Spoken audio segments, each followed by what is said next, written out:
Underneath is water. It's because the whole space is a mangrove. And so the people created this artificial canal. By the way, this is the Atlantic Ocean, the waves. And the landlocked society or community closest to Nzuelo is Benin. If you want to go to Nzuelo, you need to get to Benin, get your canoe, go through this, get to this mini expanse of water, go through what they call the jungle because when you are in there, you are most likely not to see the sun.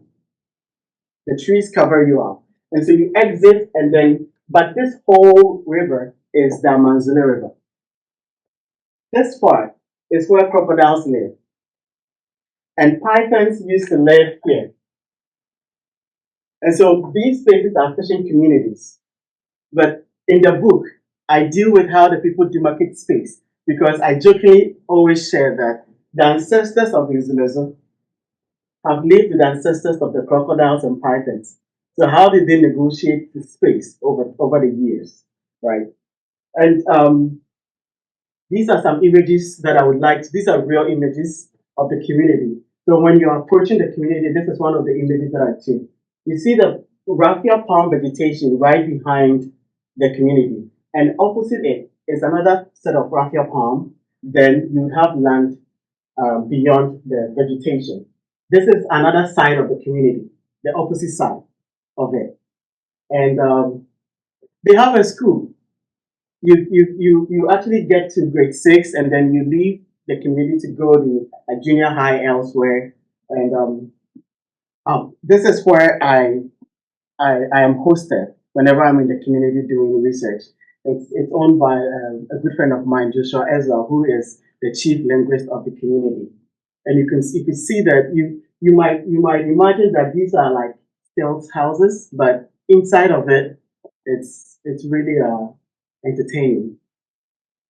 Lastly, oh, this is one of the funny videos. We went fishing around 4:30 a.m. and we only had 2 pieces of fish, which obviously was a very bad day for us. But we thought we could culminate the day with a selfie. And here we are. So these are crocodile hatchlings that the community display to tourists because currently Nzuelo Zoo is a prime tourist attraction in Ghana. My future projects, I deal with tourism and how it sort of shapes their lives. So today I will be discussing why the Nzuelo Zoo chose to live on water and not on land. But before getting into that, I will talk about the Nzuelo Zoo identity. Who are the Nzuelo Zoo and whence did they come to inhabit the river? But importantly, my work is going to focus on why the people chose to make the Nzuelo River their permanent home. Okay, and I would want to begin my talk with a story from the Nzuelo Zoo community, if that's okay. So a popular tale exists in Nzuelo that speaks derisively of a man called Ejabemia, an alleged trickster and resident of Megina, a small town northeast of the Nzuelo community. Bemia is said to have frequently tormented Nzuelo forebears with threats of burning their habitation and their Nzuelo River if they did not give him their treasures, probably gold items. It is said that Bemia would arrive in Nzuelo in his dugout canoe carrying torches and demand their treasures with much impudence. The Nzuelo forebears reluctantly gave in to Bemia's demands for fear of losing their homes and access to the river.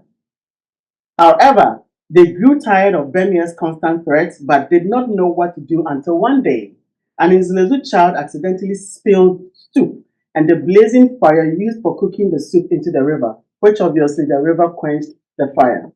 The child's mother quickly shared her discovery with the community, and soon Ejabemia returned to the Nzuelo community with his usual demands.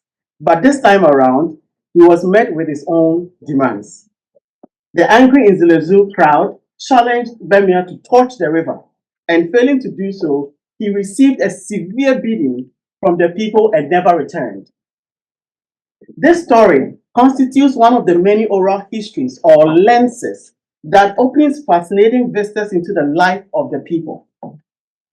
The story is actually less about Ejabemia and more about the people's perception and relationship with the Amazon River. I asked, why did the Nzuelo people choose to exchange their treasures for the continued opportunity to live on the Amazon River? Were they so naive or ill-informed about the relationship between water and fire, that water smothers fire? The answer is an emphatic no. The Nzuelo people were not naive. After all, they cooked with fire and quenched their fires with water. So why then would they choose to remain in the middle of the Amazon River despite the threats of a Jabemian?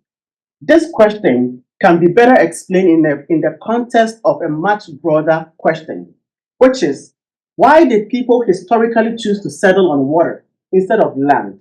And how does that allow us to better understand why the Nzuelo people continue to live in the middle of the Amazon River?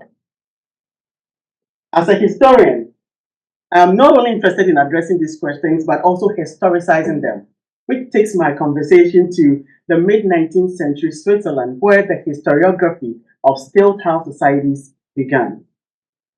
In 1854, a Swiss school teacher, Johannes Apple, stumbled upon a site filled with upright wooden piles extending some few inches above the shores of Lake Zurich in Switzerland.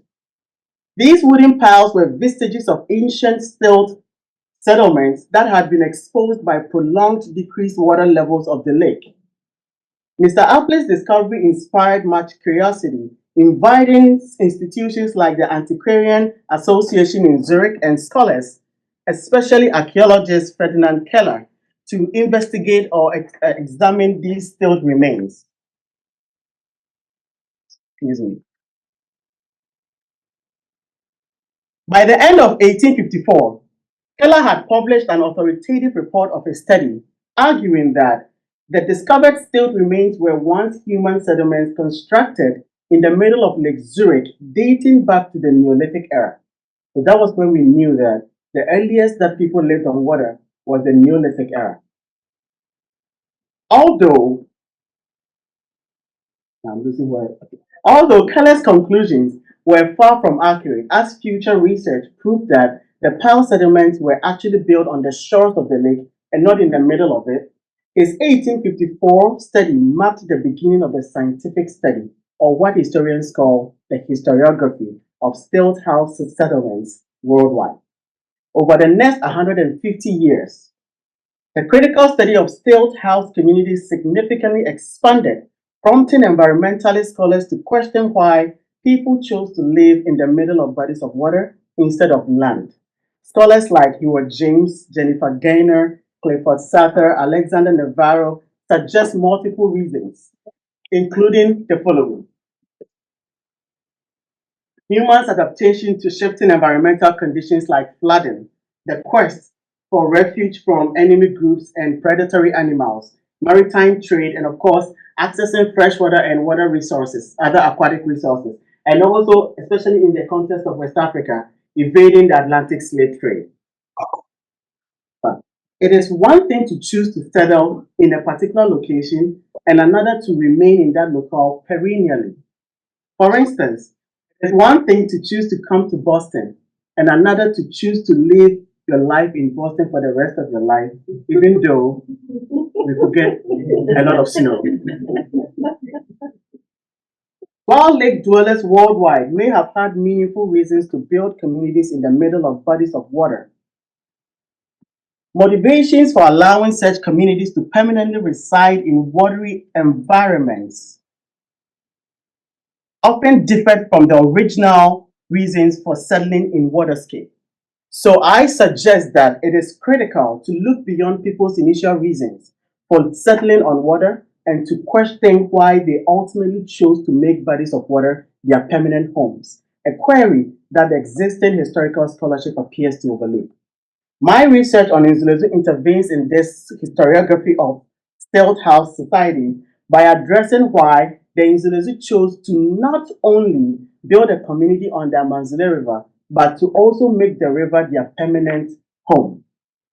In this presentation, I will demonstrate that the Nzuelo people's initial reasons for settling on the Amazon River significantly differed from their motivations for permanently residing there. I will argue that while political reasons, that is an Apollonian king's decree, forced the Nzuelo ancestors to occupy the Amazon River in the mid 18th century, the people's deep cultural and spiritual relationship with the river encouraged them to make the river space their permanent home. The cultural and spiritual relationship explains why the present Nzuelo community still exists on water. Now, I want some significance of my work to the existing historiography. My findings.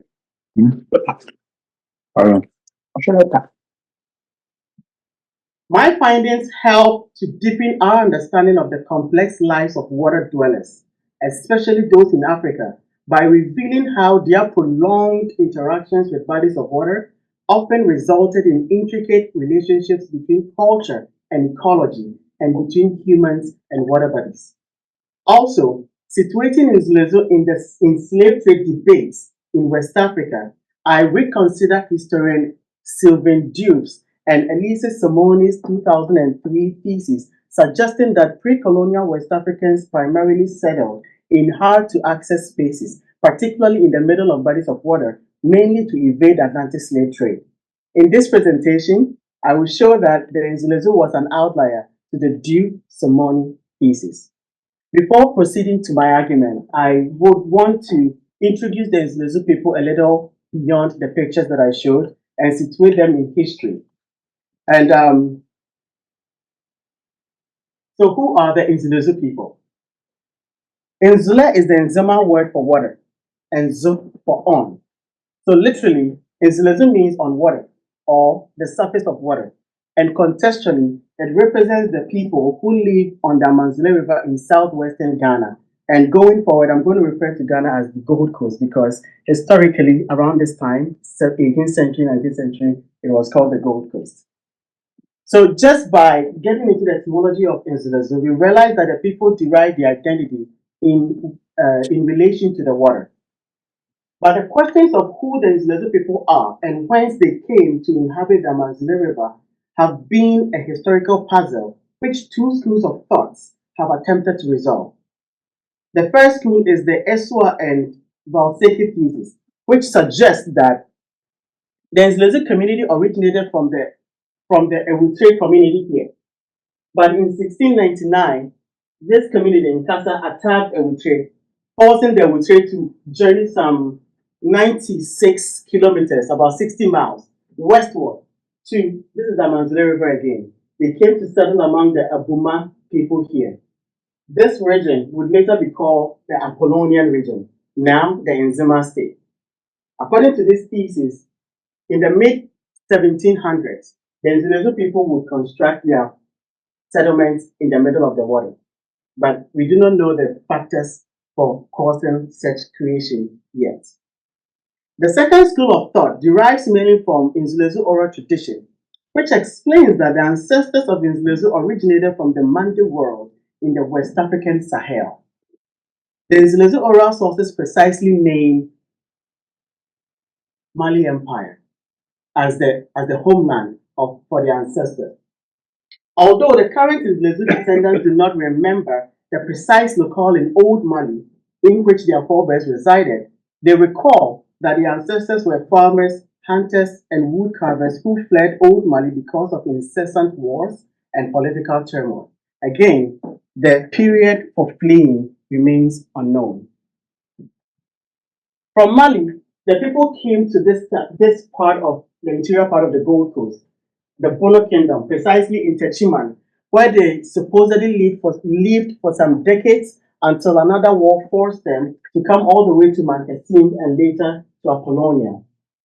We do realize that these schools of thought are disagreeing on their precise ancestral homes, but they are agreeing that they ultimately settled in Apollonia, which I will talk about briefly. But it is crucial that we receive the Nzuelo oral tradition with a grain of salt because it is replete with historical gaps and inconsistencies. For instance, besides not being able to specify the time or period for their ancestral migration to the Gold Coast, The oral tradition is questionably silent on the Nzuelo's ancestors' life in the Mali Empire, thereby inviting questions such as, to what ethnicity did the Nzuelo people's forebears belong? What was their relationship to Islam? Were they Muslims or non-Muslims? And significantly, why did they choose to come to the Gold Coast precisely and nowhere else in pre-colonial West Africa?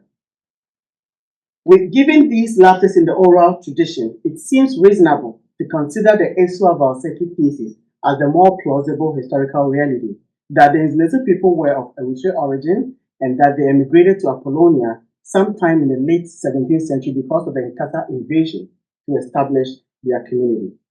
Now, my question here is, you are in Apollonia. Why choose to live on water still? Now, this is an 18th century map of Apollonia designed by a French cartographer called Nzuelo.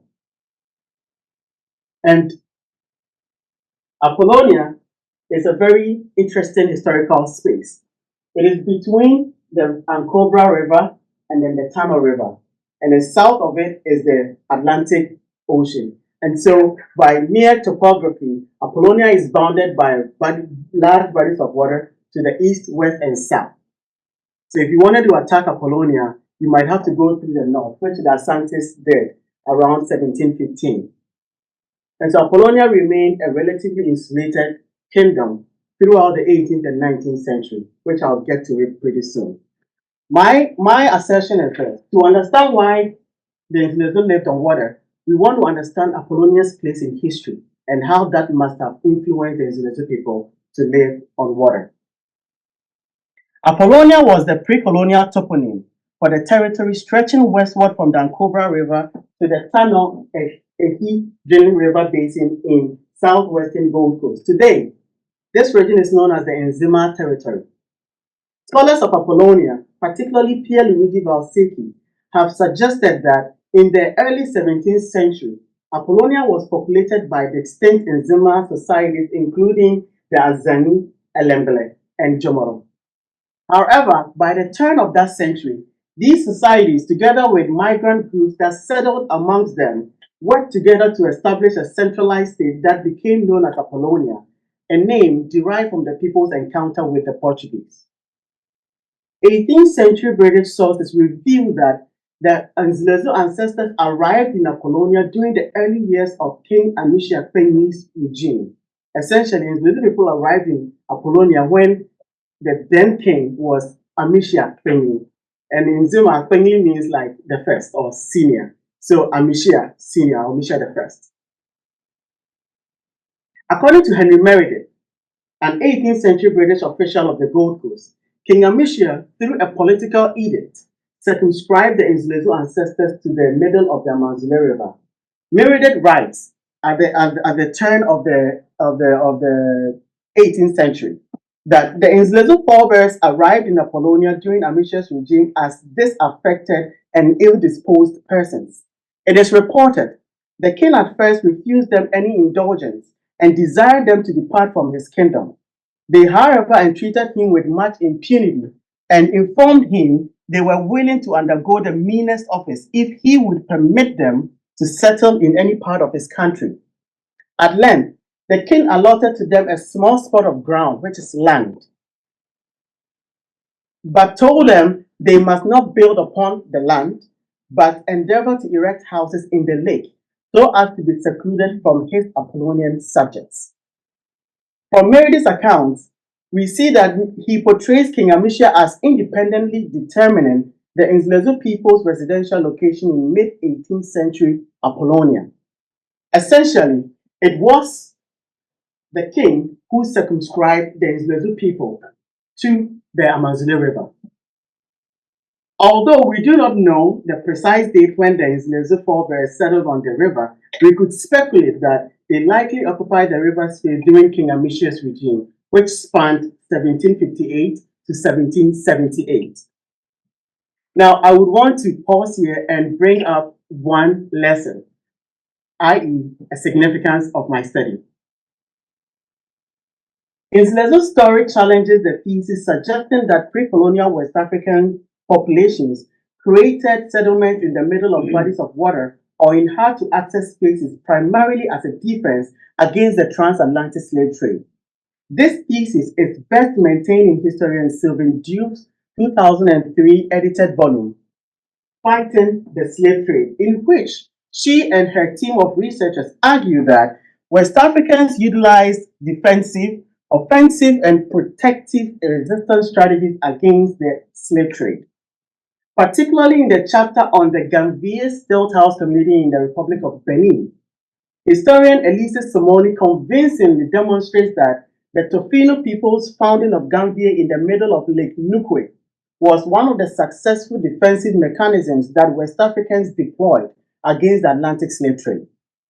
Simoni's thesis has since inspired a generalized view toward pre-colonial West African Stilt-house communities as vestiges of people's resistance against the Atlantic slave commerce.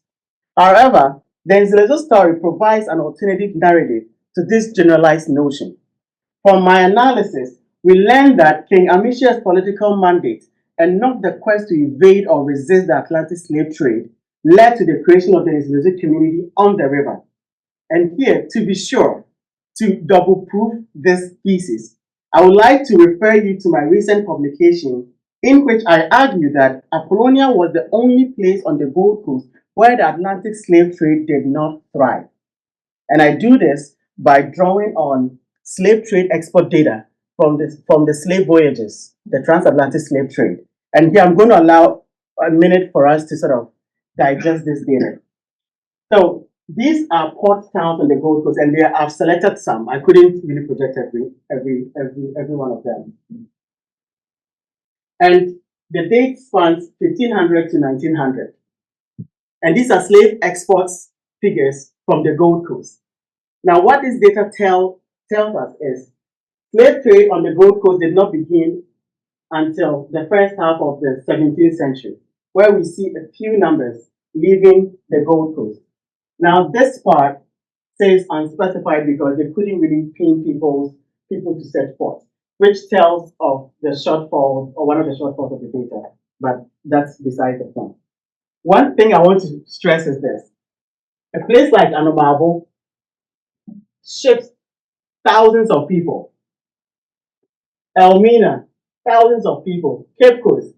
But Apollonia, throughout the entire slave trade period, only exports 352 people. Now, according to David Eltis, he argues that high slave export numbers in any region of West Africa and West Central Africa had correlation with or to active and intense slave trading in that region. And the inverse was also correct. And so if I were to draw on David Eltis' thesis and sort of pair it with this data, I could speculate that, well, Anumabo ships several thousands, and Apollonia only 352. So based on this, I could speculate that Apollonia was a place where the trading of enslaved people did not really thrive. But do not take my word for this. Let's check this one out. If you want to really understand this data or contextualize it, you want to also understand the population densities for the regions we are talking about here. Because if Apollonia shipped 352 and people who lived there were just 10, that's a lot of shipments going out. And this is what we see. Anumabo, 7,000 to 9,000 people live there from the 1700s to the early 1800s. But it shipped 168,000 plus. The same for Cape Coast. Elmina, for Apollonia, there were 15,000 plus, but only 352 left. And so in that article, I argue that Apollonia was a place where the slave trade did not thrive. I can discuss this more in the Q&A, but I want to draw on this to support the argument I'm making here. Now, from this interpretation, we observe that Apollonia was an outlier in the slave trade geography on the Gold Coast and in West Africa. I would even dare, here I'm going to whisper, I would even dare say that it was probably the safest place on the Gold Coast as far as the slave trade was concerned. Therefore, it is logical, based on this interpretation, to suggest that evading the slave trade would not have been the Nzuelo people's primary or even secondary reason for living on the water, because after all, they were in a space where the slave trade wasn't even thriving. And so if it wasn't the slave trade, then what was it? It circles us back to Henry Meredith's account that it was King Amisha who instructed them to live in the middle of the water. Now, this Amicia factor, or the political reason behind Nzuelo's risk settling on water, helps to reconsider Elisa Simoni's monocausal thesis on why some pre-colonial West Africans chose to live in the middle of water at a time when the Atlantic slave trade was at its zenith. In fact, Nzuelo's story allows us to see pre-colonial West African communities in greater complexity and to appreciate and understand the lives of individuals beyond and outside the lenses of the slave trade. This is the first part of my presentation. I'm going to walk through the second part real quick. Now, we know why they lived on the river, because a king instructed them to live there. But why have they continued to live there to date? As earlier indicated, it is one thing to be instructed to live in the middle of a river and another to choose to remain in such a watery environment for centuries. Indeed, King Amicia may have circumscribed the Nzuelo ancestors to the Amanzule River, but why did the people elect to remain in that watery space to date? I approach this question by first considering a more critical and broader question. That is, what conditions make it possible for people to perennially stay at a particular locale? And how do said conditions help us to better understand why the Nzuelo people opted to remain in the middle of the Amanzule River? These questions are rooted in human-environment relationships, which scholars like Setalo, Irene Altman, Gil Kelly, Karen Hoskins, etc. have addressed. These scholars conclude that a person's ability to reside in a specific environment over time is closely linked to their connection to that locale. They call such connection place attachment. Now the question is, okay, let me explain place attachment a little bit. So place attachment involves a person's emotional, familial, and cultural ties to a place. So, for instance, Kelly and Hoskins identify a positive relationship between levels of place attachment and the amount of time spent in a particular place. Meaning, if an individual possesses a favorable or positive attachment to a place, they tend to spend considerable time there. Thus, the higher the degree of attachment to a place, the longer the individual resides in that place. So, for the Nzuelo people to spend over 2 centuries living in the middle of the Amanzule River, they probably possessed a considerably high level of place attachment to the Amanzule River. And the question is, what forms of attachment do the Nzuelo people have to the river to sort of result in their residency on the river over time? The simple answer is this. It is their cultural and spiritual relationship with the river that allowed them to live there over time. And I'm going to expand on this in what follows. Here, because of time, I'm just going to dwell on one source. It's an oral history source. And I should mention that Nzuelo is not really popular in the archives, written archives. And so, and I understand because it was secluded. And so Europeans were not going there and people were not even going there so much. So I'm not surprised. But their oral histories are really rich. And I'm drawing on one to explain this thesis. I interviewed John Arthur, whom the community has designated as their official oral historian. So if you were to go to his lesson now and you wanted to speak with anyone, it's likely you're going to speak with John Arthur. He's spoken with BBC and other news outlets, prominent news outlets. Excuse me. So I asked John Arthur, why did your ancestors choose to live here, and why do you people continue to live here even though you have land elsewhere? And he says this, the river we live on, that is the Amanzule River, is a male god. He is called Amanzule, meaning Manle Nzule, which in Twi corresponds to Oman Nsuo, and in English, the states or nations water. Amanzule is a god for all the Nzima people, that is Apollonians. And we are very fortunate, and here I highlighted some key things from it. He says, we are very fortunate to live in the middle of such a God.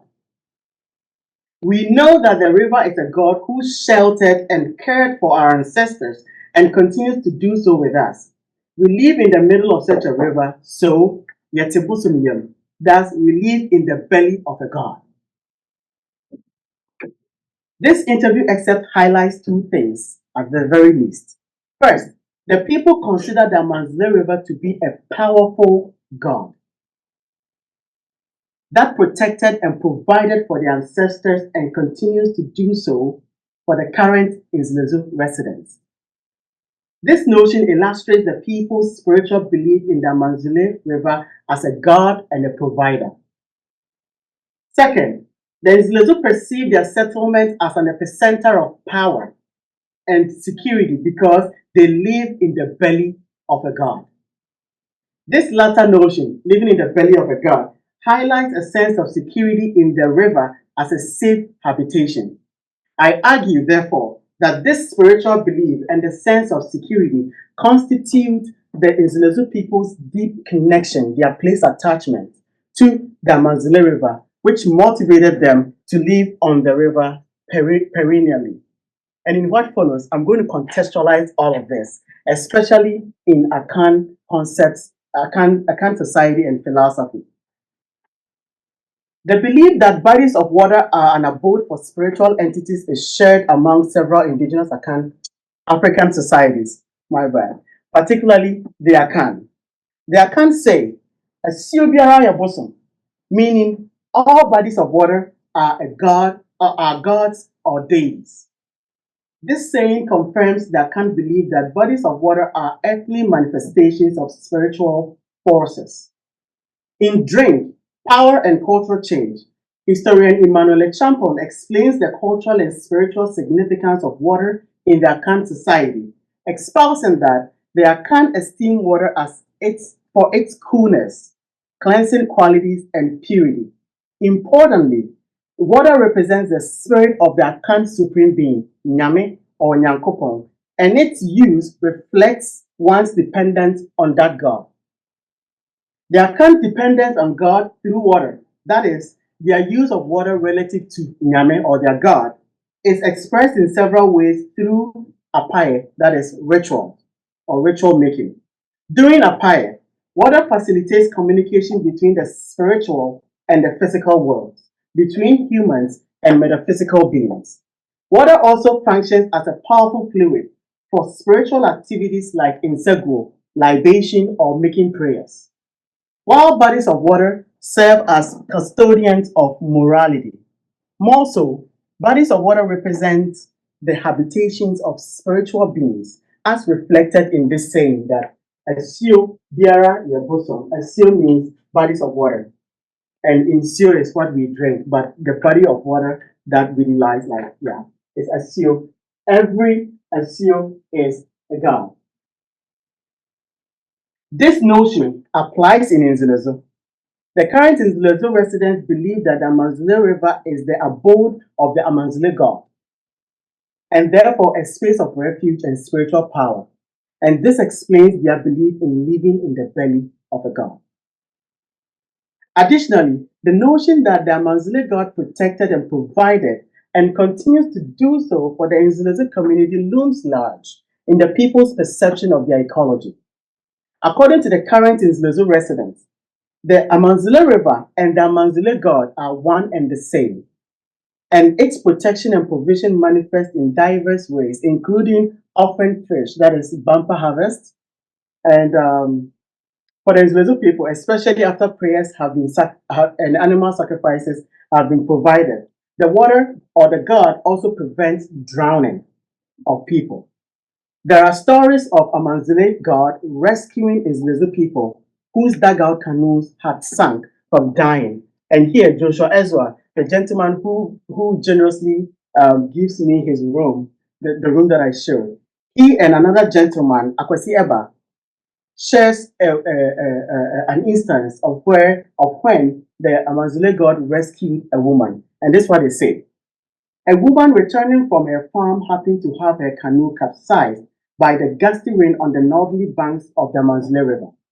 Some residents saw her waving a cloth at a far distance and knew immediately that the individual was at risk of drowning.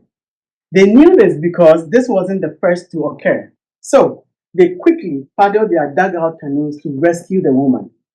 According to my research collaborators, the woman later explained that the gusty wind overturned the canoe, but she continued to stay afloat the river because she felt that some platform underneath the river supported her. She was drenched from she was drenched in the river from feet to shoulder, but her head remained above the water surface. When the rescuers got closer to her, she began to drown, and they quickly saved her. So I asked, why did the woman stay afloat until the rescuers drew closer? And they said, oh, it's that Nzuelo. They responded and continued. He sustained the woman and had done this before, in the past. So I probed, when you say in the past, what time or period are you referring to? They say, we do not know the specific time for the other incidents, but for this very one, the woman drowning, we were in our teenage years, so maybe 3 to 4 decades ago from 2022 when I conducted the interview. Sapochele Kwame, an Nzuelo elder, and Arthur Ezra Aka, an Nzuelo wood carver, verified that the drowning woman's incident truly happened. However, they cautioned against us believing the incident to be the people's complete reality, for they too have witnessed a few Nzuelo residents die from drowning. In fact, the wood carver, his two-year-old child, nearly died from drowning in 2020 during the height of the COVID. He says his daughter went missing for some minutes, which got the entire community worried and searching for the child. They found the child half dead, floating on the river's surface underneath a neighbor's house, and it's still. So, yeah. The child had accidentally tripped into the river and gulped water into her lungs, leaving her unconscious, buoyant, and almost dead. Although Ezra Aka, the woodcarver, believes that luck, not the Nzuelo River, made it possible for them to find his daughter just in time, he and the Nzuelo elder, Sapochele Kwame, emphasized the protective role of the Nzuelo god in the lives of the Nzuelo residents. The Nzuelo peoples believe in the Nzuelo god offering protection and the river serving as an epicenter of power and refuge demonstrates their deep connection and understanding of their environment, that is, their place attachment. Based on these beliefs, I surmise that perhaps the mid-18th century and 19th century Nzuelo ancestors also conceptualized the Nzuelo ecology as a source of spiritual power and a place of refuge, and therefore saw themselves as living in the belly of a god. This supposition could explain why the Nzuelo forebears chose to permanently reside in the Nzuelo River or the waterscape, despite the possibility of drowning or other potential life-threatening disasters such as seasonal flooding or Ejabemia's constant threats, the story that I shared earlier. Now, in conclusion, bringing the discussion home, Nzuelo's story highlights the significant difference between being compelled to live in the middle of a body of water and choosing to permanently reside on that water on your own terms. The Apollonian king Amisha Penny may have circumscribed the mid-18th century Nzuelo ancestors to the Nzuelo River space, as the Englishman Henry Meredith suggests. However, the Nzuelo people's deep spiritual relationships with the Nzuelo River god, which they cultivated over time, encouraged them to permanently settle within the Nzuelo waterscape. The Nzuelo relationship finds significant meaning in Akan cultural frameworks. For instance, because the Akan consider all bodies of water to be gods or deities, or the habitations of such spiritual entities, the Nzuelo, who are Akan, conceptualize the Nzuelo River space to be a place of spiritual power and refuge because they imagine that they live in the belly of a powerful god. Such tenets encourage the Nzuelo people to make the Nzuelo River their permanent home. And historiographically, the Nzuelo story addresses the question often overlooked in the study of Stilt-house societies worldwide. That is, why did some people choose to permanently live in the middle of bodies of water? For Nzuelo, we now know that their place attachment, their cultural and spiritual relationship encourage them to live in the middle of the Nzuelo River.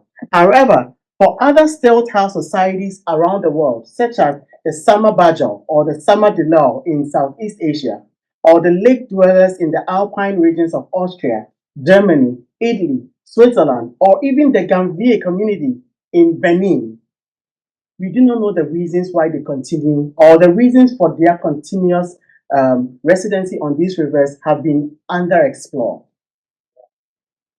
For example, while much is known about the role of the Atlantic slave trade in the creation of the Gambier Stilt-house community in Benin, there is limited study on why the Gambier chose to remain on Lake Nukwe even after the end of the Atlantic slave trade. Therefore, Nzuelo draws our attention to this problem or this gap in the historiography and also helps to address it or bridge this gap by reflecting on how the Nzuelo people conceptualize the ways that or factors that allow them to live there. Finally, this project urges environmentalist scholars to look beyond people's initial reasons for settling on water and to question why some groups chose to make bodies of water their permanent homes. Thank you very much.